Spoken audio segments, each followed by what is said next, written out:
Coverage, and as you know, the Orange Democratic Movement is a key component of the opposition coalition CORD. The pre-election coalition, the Orange Party entered into with the Wiper Democratic Movement and Ford Kenya prior to the March 2013 polls. Now, the CORD coalition has been outnumbered in both the Senate and the National Assembly, making it hard for the opposition to conduct business. So, after 1 year of braving the so-called tyranny of numbers, how strong are the cords that bind the parties in this coalition? KTN's political editor Ben Kitili has a reality check.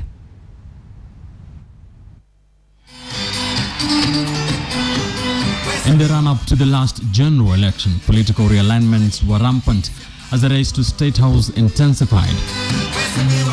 The need to find the perfect winning formula saw Raila Odinga, Kalonzo Musyoka and Moses Wetangula go into a pre-election coalition that took many by surprise.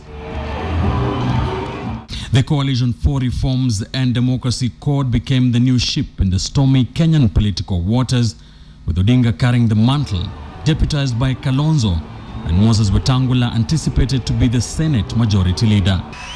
Farasi ambayo inashinda ni farasi gani? Farasi gani? Inaitwa CORD.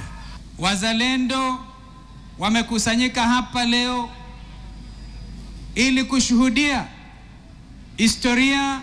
However, after losing the election and the subsequent presidential election petition, it was back to the drawing board, and CORD decided to stick together.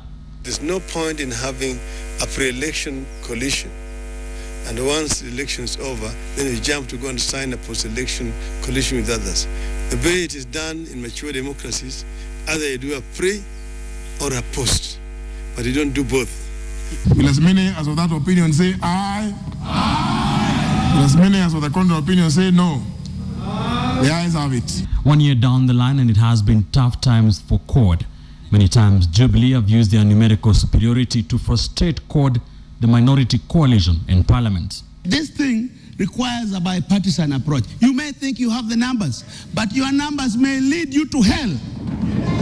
Your numbers may lead you to hell. Numbers are only good when they are used correctly. With Odinga and Kalonzo Musyoka leading the coalition from outside Parliament, with no option for a shadow cabinet, the minorities have had a difficult time in the august house. CORD as a coalition that carries the aspirations and hopes of Kenyans remains their beacon of hope.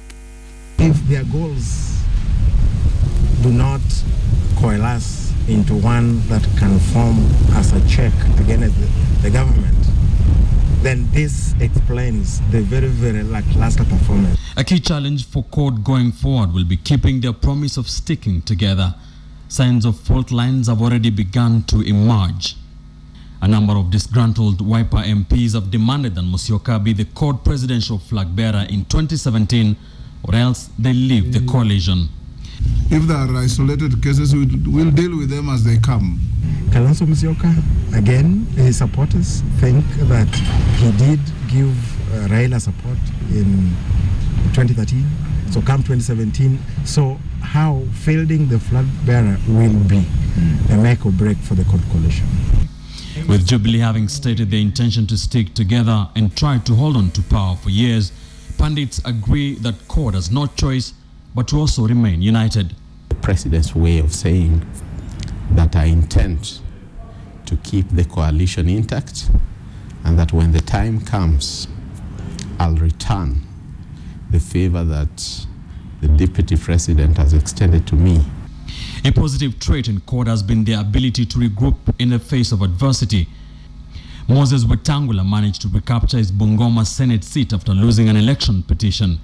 Had he lost, CORD would have had all three core principles leading from outside Parliament. CORD also managed to recapture the Makueni Senate seat following the death of influential CORD stalwart, the late Mutula Kilonzo, with his son Mutula Kilonzo Jr. being elected. But how will CORD deal with its numerical disadvantage in Parliament? We are sitting on the opposition side as a government in waiting. We have an agenda, we have strategies. Those strategies are not for the public, but for our internal workings and mechanisms. As CORD strategizes on how to form the next government, eyes will certainly be on the 2017 race to State House. And as ODM heads to its crucial party elections, one key question will be needing an answer. Is Raila Odinga still the man to fly the CORD flag? Mwai Kibaki tried in 1992. Mwai Kibaki tried in 1997.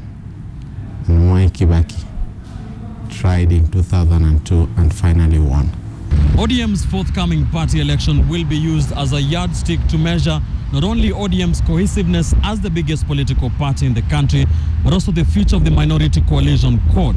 A successful election could determine the level of CORD's competitiveness in 2017 politics. Ben Kitili, KTN, Nairobi.